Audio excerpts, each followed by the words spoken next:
ಕರ್ನಾಟಕ ವಸತಿ ಶಿಕ್ಷಣ ಸಂಸ್ಥೆಗಳ ಸಂಘದ ವತಿಯಿಂದ ಕೆಇಎ ಅವರ ಮುಖಾಂತರ ಸಾಕಷ್ಟು ಟೀಚರ್ ಹುದ್ದೆಗಳಿಗೆ ಅರ್ಜಿಯನ್ನ ಮಾಡಿದ್ದಾರೆ ಸ್ನೇಹಿತರೆ. ಸೊ ನಾವಿಲ್ಲಿ ನೋಡ್ತಿದ್ದೀವಿ ಕ್ರಿಯಾಸ್ ರೆಕ್ರೂಟ್ಮೆಂಟ್ ಅಂತ ಹೇಳಿ ಕೆಇಎ ಅವರ ಕಡೆಯಿಂದ ಈ ಒಂದು ಹುದ್ದೆಗೆ ಅಧಿಕೃತವಾಗಿ ನೋಟಿಫಿಕೇಶನ್ ಅನ್ನ ಕೆಇಎ ಮುಖಾಂತರನೇ ಅನೌನ್ಸ್ ಅನ್ನ ಮಾಡಿಬಿಟ್ಟಿದ್ದಾರೆ ಸ್ನೇಹಿತರೆ. ಸೊ ಬನ್ನಿ ಈ ಒಂದು ಹುದ್ದೆಗಳಿಗೆ ಸಂಬಂಧಪಟ್ಟಂತ ಕಂಪ್ಲೀಟ್ ಇನ್ಫಾರ್ಮೇಶನ್ ಅನ್ನ ಇವತ್ತಿನ ವಿಡಿಯೋದಲ್ಲಿ ಫ್ರೆಂಡ್ಸ್. ಏನು ಕರ್ನಾಟಕ ಸರ್ಕಾರ ಇದೆಯಲ್ಲ, ಈಗ ಆಲ್ರೆಡಿ ಹಿಂದೆ ನಾವು ಗೆಜೆಟ್ ನೋಟಿಫಿಕೇಶನ್ ನೋಡಿದ್ವಿ. ಕ್ರಿಯಾಸ್ ಅಡಿಯಲ್ಲಿ ಬರ್ತಕ್ಕಂತಹ ಮೊರಾರ್ಜಿ ದೇಸಾಯಿ ಆಗಿರ್ಬೋದು, ಕಿತ್ತೂರು ರಾಣಿ ಚೆನ್ನಮ್ಮ, ಅಟಲ್ ಬಿಹಾರಿ ವಾಜಪೇಯಿ, ಶ್ರೀಮತಿ ಇಂದಿರಾ ಗಾಂಧಿ ಮತ್ತೆ ಡಾಕ್ಟರ್ ಬಿ ಆರ್ ಅಂಬೇಡ್ಕರ್ ವಸತಿ ಶಾಲೆಗಳಲ್ಲಿ ಇರತಕ್ಕಂತಹ ಒಂದಷ್ಟು ಗ್ರೂಪ್ಸ್ ಗೆ ಬರ್ತಕ್ಕಂತಹ ಶಿಕ್ಷಕರ ಹುದ್ದೆಗಳಿಗೆ ನೇರ ನೇಮಕಾತಿ ಮಾಡ್ತೀವಿ ಅಂತ ಹೇಳಿದ್ರು. ಸೊ ಅಧಿಕೃತವಾಗಿ ಕೆಇಎ ಮುಖಾಂತರ ನೋಟಿಫಿಕೇಶನ್ ಅನ್ನ 10ನೇ ತಾರೀಕು ಮೊನ್ನೆ ಕಾಲ್ ಮಾಡಿಬಿಟ್ಟಿದ್ದಾರೆ ಸ್ನೇಹಿತರೆ. ಸೊ ಬನ್ನಿ ಇದಕ್ಕೆ ಸಂಬಂಧಪಟ್ಟಂತೆ ನೀವು ಯಾವ ರೀತಿ ಅರ್ಜಿಯನ್ನ ಆನ್ಲೈನ್ ಅಲ್ಲಿ ಹಾಕಬೇಕು, ಯಾವತ್ತಿಂದ ಪ್ರಾರಂಭ ಆಗುತ್ತೆ, ಕೊನೆಯ ದಿನಾಂಕ ಯಾವತ್ತು, ಏನೆಲ್ಲ ಎಲಿಜಿಬಿಲಿಟಿಗಳಿರ್ಬೇಕು ಅಪ್ಲಿಕೇಶನ್ ಹಾಕೋದಕ್ಕೆ, ಸ್ಯಾಲರಿ ಎಷ್ಟಿರುತ್ತೆ, ಸೆಲೆಕ್ಷನ್ ಪ್ರೋಸೆಸ್ ಯಾವ ತರ ಇರುತ್ತೆ, ಸೊ ಎಲ್ಲದಕ್ಕೂ ಸಂಬಂಧಪಟ್ಟಂತ ಕಂಪ್ಲೀಟ್ ಇನ್ಫಾರ್ಮೇಶನ್ ಇವತ್ತಿನ ವಿಡಿಯೋದಲ್ಲಿ ತಿಳ್ಕೊಳ್ಳೋಣ. ನೀವು ಇದೇ ಮೊದಲು ಬಾರಿ ನಮ್ಮ ಚಾನಲ್ ನೋಡ್ತಾ ಇದ್ರೆ ಚಾನಲ್ ಸಬ್ಸ್ಕ್ರೈಬ್ ಮಾಡ್ಕೊಳ್ಳಿ, ಹಾಗೆ ವಿಡಿಯೋ ಒಂದು ಲೈಕ್ ನ ಕೊಡಿ ಅಂತ ಹೇಳ್ತಾ. ಸೊ ಫ್ರೆಂಡ್ಸ್, ನಾವು ಇಲ್ಲಿ ನೋಡ್ತಾ ಇರುವಂತದ್ದು ಉಳಿಕೆ ಮೂಲ ವೃಂದದಲ್ಲಿ ಬರ್ತಕ್ಕಂತಹ ಒಂದು ಈ ಕ್ರಿಯಾಸ್ ಅಡಿಯಲ್ಲಿ ಇರ್ತಕ್ಕಂತಹ ಒಂದು ಶಿಕ್ಷಕರ ಹುದ್ದೆಗಳಿಗೆ ಕಾಲ್ ಮಾಡಿರುವಂತಹ ಅಧಿಕೃತ ನೋಟಿಫಿಕೇಶನ್. ಸೊ ಬನ್ನಿ ಈ ಕ್ರಿಯಾಸ್ ಅಲ್ಲಿ ನಾನು ಆಗ್ಲೇ ಹೇಳಿದೆ ಯಾವೆಲ್ಲ ಶಿಕ್ಷಣ ಸಂಸ್ಥೆಗಳು ಬರ್ತವೆ ಅಂತ ಹೇಳಿ. ಮೊರಾರ್ಜಿ ದೇಸಾಯಿ, ಕಿತ್ತೂರು ರಾಣಿ ಚೆನ್ನಮ್ಮ, ಅಟಲ್ ಬಿಹಾರಿ ವಾಜಪೇಯಿ, ಶ್ರೀಮತಿ ಇಂದಿರಾ ಗಾಂಧಿ ಮತ್ತೆ ಅಂಬೇಡ್ಕರ್ ವಸತಿ ಶಾಲೆಗಳು ಬರ್ತವೆ. ಸೊ ಇಲ್ಲಿ ಒಟ್ಟು ಎಷ್ಟು ಹುದ್ದೆಗಳಿಗೆ ಅರ್ಜಿ ಕಾಲ್ ಮಾಡಿದ್ರೆ ಅಂತ ಹೇಳಿದ್ರೆ 725 ಪ್ಲಸ್ 42 ಟೋಟಲ್ 767 ಈ ಒಂದು ಉಳಿಕೆ ಮೂಲ ವೃಂದದ್ದು. ಕಲ್ಯಾಣ ಕರ್ನಾಟಕಕ್ಕೆ ಬಂದ್ರೆ ನೋಡಿ, ಇದು ಕಲ್ಯಾಣ ಕರ್ನಾಟಕದ ಒಂದು ಅಧಿಸೂಚನೆ. ಕಲ್ಯಾಣ ಕರ್ನಾಟಕಕ್ಕೆ ಬಂದ್ರೆ 320 ಅಂದ್ರೆ ಟೋಟಲ್ 320ಗೆ ಕಾಲ್ ಮಾಡಿದ್ರೆ 277 ಪ್ಲಸ್ 43 ಅಂತ ಹೇಳಿ ನಾವು ಹುದ್ದೆಗಳ ಬಗ್ಗೆ ನೋಡಿದ್ವಿ. ಸೊ ಬನ್ನಿ ಯಾವ ಶಿಕ್ಷಕರ ಹುದ್ದೆಗಳಿಗೆ ಅರ್ಜಿ ಕಾಲ್ ಮಾಡಿದ್ರೆ ಎಷ್ಟೆಷ್ಟು ಪೋಸ್ಟ್ ಇದೆ ಅಂತ ನೀವು ಕೇಳಿದ್ರೆ ನೋಡಿ, ಕನ್ನಡ ಭಾಷೆ ಶಿಕ್ಷಕರು ಬಂದು 103 ಇರುವಂತದ್ದು, ಆಂಗ್ಲ ಭಾಷೆ 108, ಹಿಂದಿ 55, ಗಣಿತ 103, ವಿಜ್ಞಾನ 106, ಸಮಾಜ ವಿಜ್ಞಾನ 154, ಗಣಕಯಂತ್ರ 57, ದೈಹಿಕ ಶಿಕ್ಷಣ 81 ಹುದ್ದೆಗಳು ಖಾಲಿರುವಂತದ್ದು ಸ್ನೇಹಿತರೆ. ಸೊ ಇದಕ್ಕೆ ವೇತನ ಎಷ್ಟಿರುತ್ತೆ ಅಂತ ಕೇಳಿದ್ರೆ ಬೇಸಿಕ್ 54,175ರಿಂದ 99,400 ರೂಪಾಯಿ ಇರುತ್ತೆ ಸ್ನೇಹಿತರೆ. ಒಳ್ಳೆ ಸ್ಯಾಲರಿ ಅಂತಾನೆ ಹೇಳ್ಬೋದು. ಪ್ರಯಾಸಿಗೆ ಏನಾದ್ರು ಈ ಒಂದು ಎಕ್ಸಾಮ್ ಮುಖಾಂತರ ಸೆಲೆಕ್ಟ್ ಆದ್ರೆ ಒಂದು ಒಳ್ಳೆ ಹ್ಯಾಂಡ್ಸಮ್ ಆಗಿರುವಂತ ಸ್ಯಾಲರಿ ನಿಮ್ಗೆ ಸಿಗ್ತಾ ಇದೆ ಅಂತ ಹೇಳ್ಬೋದು.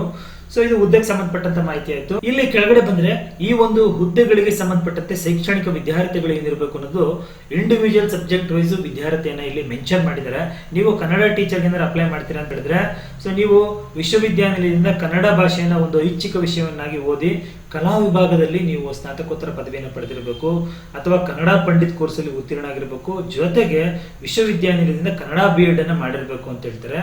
ಅಥವಾ ಅಭ್ಯರ್ಥಿ ಸ್ನಾತಕ ಪದವಿಯಲ್ಲಿ ಕನ್ನಡವನ್ನು ಒಂದು ಐಚ್ಛಿಕ ವಿಷಯವನ್ನಾಗಿ ಅಭ್ಯಸಿಸಿದ್ದಲ್ಲಿ ಕನ್ನಡ ಭಾಷೆಯಲ್ಲಿ ಸ್ನಾತಕೋತ್ತರ ಪದವಿಯನ್ನೇ ಪಡೆದಿರಬೇಕು ಅಂತ ಹೇಳ್ತಾರೆ. ಹಾಗೆ ಇಂಗ್ಲಿಷಿಗೆ ಬಂದ್ರೆ ಇಂಗ್ಲಿಷು ಸೇಮ್ ಇದೇ ಇರುತ್ತೆ. ಯೂನಿವರ್ಸಿಟಿಯಿಂದ ನೀವು ಇಂಗ್ಲಿಷ್ MA ಅನ್ನ ಮಾಡಿರ್ಬೇಕು, ಡಿಪ್ಲೊಮೊ ಒಂದು ಇಂಗ್ಲಿಷ್ ಸರ್ಟಿಫಿಕೇಟ್ ಡಿಪ್ಲೊಮಾ ಪ್ರಮಾಣ ಪತ್ರವನ್ನು ಹಿಡಿದಿರ್ಬೇಕು, ಮತ್ತೆ ಇಂಗ್ಲಿಷ್ ಮೆಥಡ್ ಅಲ್ಲಿ BEd ಅನ್ನ ಮಾಡಿರ್ಬೇಕು ಅಂತ ಹೇಳ್ತಾರೆ. ಹಾಗೆ ಹಿಂದಿಗೆ ಬಂದ್ರು ಕೂಡ ಅಷ್ಟೇ. ಸೊ ಒಂದು ಯೂನಿವರ್ಸಿಟಿಯಿಂದ ನೀವು ಹಿಂದಿಯಲ್ಲಿ ಮಾಸ್ಟರ್ ಡಿಗ್ರಿನ ಮಾಡಿರ್ಬೇಕು, ಜೊತೆಗೆ ಒಂದಷ್ಟು ಬ್ಯಾಚುಲರ್ ಆಫ್ ಎಜುಕೇಶನ್ BEd ಅನ್ನ ಹಿಂದಿಯಲ್ಲಿ ಮಾಡಿರ್ಬೇಕು, ಕೆಲವೊಂದಷ್ಟು ಏನೇನಿರ್ಬೇಕು ಅಂತ ಹೇಳ್ತಾ ಹೋಗ್ತಾರೆ. ನೀವು ಅದನ್ನು ನೋಡ್ಕೊಳ್ಳಿ ಸ್ನೇಹಿತರೆ. ಗಣಿತಕ್ಕೆ ಬಂದ್ರು ಕೂಡ ಅಷ್ಟೇ, ಗಣಿತ ಮತ್ತೆ ಭೌತಶಾಸ್ತ್ರ ಕಡ್ಡಾಯ ವಿಷಯದಲ್ಲಿ ನೀವು ವಿಜ್ಞಾನ ವಿಷಯದಲ್ಲಿ ಸ್ನಾತಕ ಪದವಿಯನ್ನು ಪಡೆದಿರಬೇಕು ಮತ್ತು ಇದರೊಂದಿಗೆ ಈ ಕೆಳಕಂಡ ಯಾವುದಾದ ಒಂದು ಐಚ್ಛಿಕ ವಿಷಯವನ್ನಾಗಿ ಅಭ್ಯಾಸವನ್ನ ಮಾಡಿರಬೇಕು ಅಂತ ಹೇಳ್ತಾರೆ. ಅಂದ್ರೆ ರಸಾಯನಶಾಸ್ತ್ರ ಜೊತೆಗೆ ವಿಜ್ಞಾನ ಪದ್ಧತಿಯ ಒಂದು ಮೆಥಡ್ ಅಲ್ಲಿ BEd ಅನ್ನ ಮಾಡಿರ್ಬೇಕು ಅಂತ ಹೇಳ್ತಾರೆ. ಇನ್ನೊಂದಷ್ಟು ಹೇಳ್ತಾ ಹೋಗ್ತಾರೆ ಅಡಿಷನಲ್ ಆಗಿ. ಹಾಗೆ ನೀವೇನಾದ್ರು ವಿಜ್ಞಾನ ಶಿಕ್ಷಕರಿಗೆ ಅಪ್ಲೈ ಮಾಡ್ತೀರಾ ಅಂತ ಹೇಳಿದ್ರೆ ಕಡ್ಡಾಯವಾಗಿ ರಸಾಯನಶಾಸ್ತ್ರ ವಿಷಯವನ್ನ ನೀವು ಓದಿರಬೇಕು. ಅದ್ರ ಜೊತೆಗೆ ಅದರ ಅಡಿಷನಲ್ ಆಗಿ ಅಥವಾ ಮತ್ತು ಈ ಕೆಳಕಂಡ ಯಾವುದೇ ಒಂದು ಐಚ್ಛಿಕ ವಿಷಯಗಳೊಂದಿಗೆ ನೀವು ಮಾಸ್ಟರ್ ಡಿಗ್ರಿ ಮಾಡಿರ್ಬೇಕು ಅಂತ ಹೇಳ್ತಾರೆ. ಅದು ಬಾಟ್ನಿ ಆಗಿರ್ಬೋದು, ಜುವಾಲಜಿ ಆಗಿರ್ಬೋದು, ಸೈನ್ಸ್ ಅಲ್ಲಿ ನೀವು ಮಾಡಿರ್ಬೇಕು ಅಂತ ಹೇಳ್ತಾರೆ. ಜೊತೆಗೆ BEd ಅನ್ನ ನೀವು ಕಂಪ್ಲೀಟ್ ಮಾಡಿರ್ಬೇಕು ಸೈನ್ಸ್ ಅಲ್ಲಿ. ಹಾಗೆ ಸಮಾಜ ವಿಜ್ಞಾನಕ್ಕೆ ಬಂದ್ರೆ ಅದು ಕೂಡ ಅಷ್ಟೇ, ಯಾವ್ದಾದ್ರು ಕಲಾ ವಿಭಾಗದಲ್ಲಿ ಸ್ನಾತಕೋತ್ತರ ಪದವಿ, history, economics, political science, sociology ಮತ್ತೆ ಜಿಯೋಗ್ರಫಿ ಯಾವ್ದಾದ್ರು ಒಂದು, ಮತ್ತೆ BEd ಅನ್ನ ನೀವು ಆರ್ಟ್ಸ್ ಅಲ್ಲಿ ಮಾಡಿರ್ಬೇಕು ಅಂತ ಹೇಳ್ತಾರೆ. SSLC ಯಲ್ಲಿ ಕನ್ನಡವನ್ನು ಒಂದು ಭಾಷೆಯನ್ನಾಗಿ ನೀವು ಅಭ್ಯಾಸ ಮಾಡಿರ್ಬೇಕು ಅಂತ ಹೇಳ್ತಾರೆ ಸ್ನೇಹಿತರೆ. ಹಾಗೆ ಗಣಕಯಂತ್ರ ಶಿಕ್ಷಕರಿಗೆ ಬಂದ್ರೆ ಸೊ ಇಂಜಿನಿಯರಿಂಗ್ ವಿಷಯದಲ್ಲಿ ನೀವು PG ಅನ್ನ ಮಾಡಿರ್ಬೇಕು, ಮತ್ತೆ ಗಣಕ ವಿಜ್ಞಾನ, ಮಾಹಿತಿ ವಿಜ್ಞಾನಗಳಲ್ಲಿ ಜೊತೆಗೆ ಬ್ಯಾಚುಲರ್ ಆಫ್ ಕಂಪ್ಯೂಟರ್ ಅಪ್ಲಿಕೇಶನ್ ಮತ್ತೆ ಗಣಕ ವಿಜ್ಞಾನದೊಂದಿಗೆ BSc ಮತ್ತೆ ತತ್ಸಮಾನವಾದಂತಹ ವಿದ್ಯಾರ್ಥಿಗಳನ್ನ ಹೊಂದಿರಬೇಕು ಅಂತ ಹೇಳ್ತಾರೆ. ಹಾಗೆ ದೈಹಿಕ ಶಿಕ್ಷಣದ ಒಂದು ಶಿಕ್ಷಕರಿಗೆ ಬಂದ್ರೆ ನೀವು ವಿಶ್ವವಿದ್ಯಾನಿಲಯದಿಂದ ಒಂದು ಪೋಸ್ಟ್ ಗ್ರಾಜುಯೇಷನ್ ಡಿಗ್ರಿಯನ್ನ ದೈಹಿಕ ಶಿಕ್ಷಣದಲ್ಲಿ ಪಡೆದಿರಬೇಕು, ಮತ್ತೆ ನೀವು BPEd ಅನ್ನ ಮಾಡಿರಬೇಕು ಅಂತ ಹೇಳ್ತಾರೆ. ಸೊ ಹೆಚ್ಚುವರಿ ಅರ್ಹತೆಗಳ ಬಗ್ಗೆ ಹೇಳ್ತಾ ಹೋಗ್ತಾರೆ. ಹಾಗೆ ವಯೋಮಿತಿ ಎಷ್ಟು ಈ ಒಂದು ಹುದ್ದೆಗಳಿಗೆ ಅರ್ಜಿಯನ್ನು ಸಲ್ಲಿಸೋದಕ್ಕೆ ಅಂತ ಹೇಳಿದ್ರೆ ಸ್ನೇಹಿತರೆ, ನಿಜವಾಗ್ಲೂ ವಯೋಮಿತಿ ಬಗ್ಗೆ ನಾವು ಅದನ್ನ ಮಾತಾಡಲೇಬೇಕು. ಮಿನಿಮಮ್ 18 ವರ್ಷ ಆಗಿರಬೇಕು. ಮ್ಯಾಕ್ಸಿಮಮ್ ಬಂದ್ರೆ ನಿಜವಾಗ್ಲೂ ಒಳ್ಳೆ ಮ್ಯಾಕ್ಸಿಮಮ್ ಇಯರ್ ನ ಎಲ್ಲಾ ಕಮ್ಯುನಿಟಿ ಅವರು ಕೊಟ್ಟಿದ್ದಾರೆ. ನೀವು ಜನರಲ್ ಕ್ಯಾಟಗರಿಗೆ ಬರ್ತೀರಾ ಅಂದ್ರೆ 45 ವರ್ಷಗಳವರೆಗೂ ನೀವು ಅಪ್ಲೈ ಮಾಡಬಹುದು. ಅದು 2A 2B 3A 3B ಅಭ್ಯರ್ಥಿಗಳು ಬಂದ್ರೆ 48 ವರ್ಷಗಳವರೆಗೆ ನೀವು ಅಪ್ಲೈ ಮಾಡಬಹುದು. ಮತ್ತೆ SC ST ಕ್ಯಾಟಗರಿ 1 ಅಭ್ಯರ್ಥಿಗಳಿಗೆ 50 ವರ್ಷದವರೆಗೂ ನೀವು ಈ ಒಂದು ಕ್ರಿಯಾಸೆಲ್ ಕಾಲ್ ಮಾಡಿರೋ ಅಪ್ಲಿಕೇಶನ್ಗಳಿಗೆ ನೀವು ಅಪ್ಲೈ ಮಾಡೋದಕ್ಕೆ ಎಲಿಜಿಬಲ್ ಇರ್ತೀರಾ.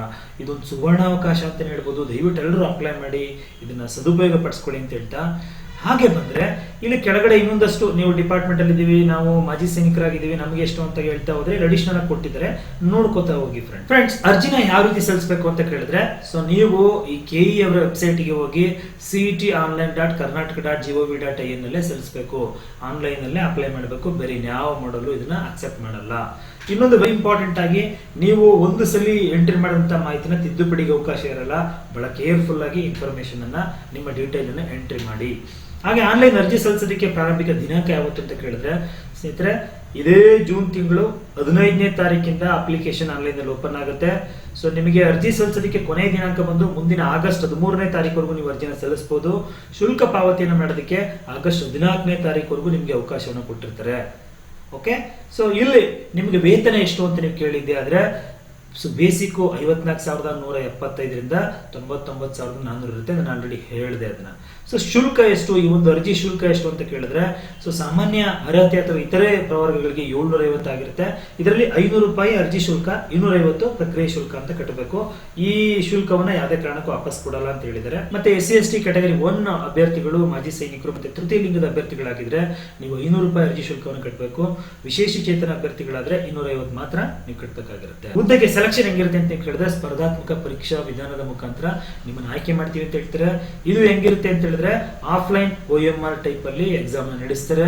ಸೊ ಇಲ್ಲಿ ಲಿಖಿತ ಪರೀಕ್ಷೆಯನ್ನ ರಾಜ್ಯದ ಯಾವುದೇ ಆಯ್ದ ಜಿಲ್ಲಾ ಕೇಂದ್ರಗಳಲ್ಲಿ ನಡೆಸ್ತೀವಿ. ಈಗ ಸದ್ಯಕ್ಕೆ ಹೇಳಲ್ಲ, ಮುಂದಿನ ದಿನಗಳಲ್ಲಿ ನಾವು ಅದನ್ನ ಹೇಳ್ತೀವಿ. ನೀವು ಅದನ್ನ ವೆಬ್ಸೈಟ್ ಅಲ್ಲಿ ವಾಚ್ ಮಾಡ್ತಾ ಇರಿ. ನಿಮ್ಮ ಪ್ರವೇಶ ಪತ್ರಗಳನ್ನು ಅಲ್ಲೇ ಡೌನ್ಲೋಡ್ ಮಾಡ್ಕೋಬೇಕು. ಏನೇ ಕಮ್ಯುನಿಕೇಶನ್ ಇದ್ರೂ ನೀವು ವೆಬ್ಸೈಟ್ ಅಲ್ಲಿ ನಾವು ಹಾಕ್ತಿವಿ, ನೀವು ಅದನ್ನ ನೋಡ್ತಾ ಇರಿ ಅಂತ ಹೇಳ್ತಾರೆ. ಸೊ ಹಾಗೆ ಕನ್ನಡ ಭಾಷಾ ಪರೀಕ್ಷೆ ಕೂಡ ಒಂದು ಕಡ್ಡಾಯ ಇದೆ. ಸೊ ಯಾರಿಗೆ ಅಂತಂದ್ರೆ, ನೀವು ಕನ್ನಡವನ್ನ ಪ್ರಥಮ ಅಥವಾ ದ್ವಿತೀಯ ಭಾಷೆಯಾಗಿ ಯಾರು ಸ್ಟಡಿ ಮಾಡಿಲ್ಲ ಅವ್ರಿಗೆ 150 ಅಂಕಗಳ ಒಂದು ಕನ್ನಡ ಭಾಷಾ ಪರೀಕ್ಷೆ ಇರುತ್ತೆ. ಕನಿಷ್ಠ 50 ತಗೊಳ್ಳೋದು ಕಡ್ಡಾಯ ಆಗಿರುತ್ತೆ. ಸೊ ಅದನ್ನು ಕೂಡ ಮುಂದಿನ ದಿನಗಳಲ್ಲಿ ಯಾವಾಗ ಅಂತ ಹೇಳ್ತಾರೆ. ಸೊ ಪ್ರಶ್ನೆ ಪತ್ರಿಕೆ ಬಂದ್ರೆ ಹೆಂಗಿರುತ್ತೆ ಅಂತ ನೀವು ಕೇಳಿದ್ರೆ ನೋಡಿ, ಪೇಪರ್ 1 ಪೇಪರ್ 2 ಅಂತ ಇರುತ್ತೆ. ಪೇಪರ್ 1 100 ಮಾರ್ಕ್ಸ್ 100 ಕ್ವಶನ್ ಇರುತ್ತೆ, 2 ಗಂಟೆದಾಗಿರುತ್ತೆ. ಪೇಪರ್ 2 ಬಂದ್ರೆ ಸೊ ಇದು ನಿರ್ದಿಷ್ಟ ಪತ್ರಿಕೆ ಆಗಿರುತ್ತೆ. ಇದು ಕೂಡ 100 ಮಾರ್ಕ್ಸ್ 100 ಪ್ರಶ್ನೆ 2 ಗಂಟೆದಾಗಿರುತ್ತೆ. ಸ್ನೇಹಿತರೆ ಇನ್ನೊಂದು ಬಹಳ ಇಂಪಾರ್ಟೆಂಟ್ ಇನ್ಫಾರ್ಮೇಶನ್, ಇದಕ್ಕೆ ಋಣಾತ್ಮಕ ಮೌಲ್ಯಮಾಪನ ಮಾಡ್ತೀವಿ ಅಂತ ಹೇಳ್ತಾರೆ. ಅಂದ್ರೆ ತಮಗೆಲ್ಲ ಗೊತ್ತೇ ಇರುತ್ತೆ ಇದ್ರ ಬಗ್ಗೆ. ಸೊ ಏನು ಒಂದು ಕ್ವಶನ್ ಕೊಟ್ಟರೆ ಅದರಲ್ಲಿ 4 ಆಪ್ಷನ್ ಕೊಟ್ಟಿರ್ತಾರೆ. ಸರಿಯಾದದನ್ನ ನೀವು ಆಯ್ಕೆ ಮಾಡಿದ್ರೆ ನಿಮಗೆ 1 ಮಾರ್ಕ್ಸ್, ಅಥವಾ ತಪ್ಪು ಆನ್ಸರ್ ಮಾಡಿದ್ರೆ 0.25 ಮಾರ್ಕ್ಸ್ ಅನ್ನ ಡಿಡಕ್ಟ್ ಮಾಡ್ತಾರೆ. ಹಾಗೆ ಇನ್ನೊಂದು ವೆರಿ ಇಂಪಾರ್ಟೆಂಟ್ ಥಿಂಗ್ ಏನು ಅಂತ ಹೇಳಿದ್ರೆ, ಸೊ ಈಗ ಇವರು ನಡೆಸುವಂತ ಎಕ್ಸಾಮ್ ಅಲ್ಲಿ ಒಂದು ಪ್ರಶ್ನೆಗೆ 4 ಅದಕ್ಕೆ ಸಂಬಂಧಪಟ್ಟಂತ ಉತ್ತರ, 5ನೇದು ಏನು ಅಂತ ಹೇಳಿದ್ರೆ, ಸೊ ನೀವು ಯಾವುದೇ ಉತ್ತರ ಸರಿ ಇಲ್ಲ ಅಂತ ಹೇಳಿ ನೀವು ಅದನ್ನ ಎಂಟ್ರಿ ಮಾಡ್ಲಿಲ್ಲ ಅಂತ ಹೇಳಿ 5ನೇ ದಿನ ಎಂಟ್ರಿ ಮಾಡಬೇಕು. ಸಪೋಸ್ ಮಾಡ್ಲಿಲ್ಲ ಅಂದ್ರೆ ಅದಕ್ಕೂ ಕೂಡ 0.25 ಮಾರ್ಕ್ಸ್ ಅನ್ನ ಕಳಿತೀವಿ ಅಂತ ಹೇಳಿದ್ದಾರೆ.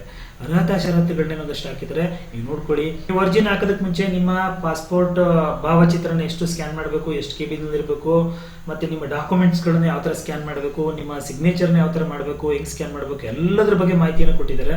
ಅದನ್ನು ನೋಡಿಕೊಂಡು ನೀಟಾಗಿ ಮಾಡಿ ಅಂತ ಹೇಳ್ತಾ ಒಂದಷ್ಟು ವಿಶೇಷ ಸೂಚನೆಗಳನ್ನ ಕೊಟ್ಟಿದ್ದಾರೆ. ಅದು ಆನ್ಲೈನ್ ನಲ್ಲಿ ಸಲ್ಲಿಸಬೇಕು, ತಿದ್ದುಪಡಿಗೆ ಅವಕಾಶ ಇರಲ್ಲ. ನಿಮ್ಮ ಮೊಬೈಲು ಮತ್ತೆ ಇಮೇಲ್ ಸಂಖ್ಯೆನ ಕಡ್ಡಾಯವಾಗಿ ಹಾಕಬೇಕು. ಯಾಕೆಂದ್ರೆ ಎಲ್ಲ ಇನ್ಫಾರ್ಮೇಶನ್ ಕಮ್ಯುನಿಕೇಟ್ ನಿಮಗೆ ಮೆಸೇಜ್ ಅಲ್ಲಿ ಬರುತ್ತೆ. ಹಾಗೆ ಮತ್ತಷ್ಟು ಹೇಳಿದರೆ ನೀವು ಅದನ್ನ ನೋಡ್ಕೊಳ್ಳಿ. ಸ್ನೇಹಿತರೆ ಹೆಚ್ಚಿನ ಮಾಹಿತಿ ಬೇಕು ಅಂತ ಹೇಳಿದ್ರೆ ಮಾಹಿತಿ ಕೇಂದ್ರದ ನಂಬರ್ ಕೊಟ್ಟಿದ್ದಾರೆ. ನೀವು ಬೆಳಿಗ್ಗೆ 10 ರಿಂದ 6 ಗಂಟೆ ಒಳಗೆ ಕಾಲ್ ಮಾಡಬಹುದು.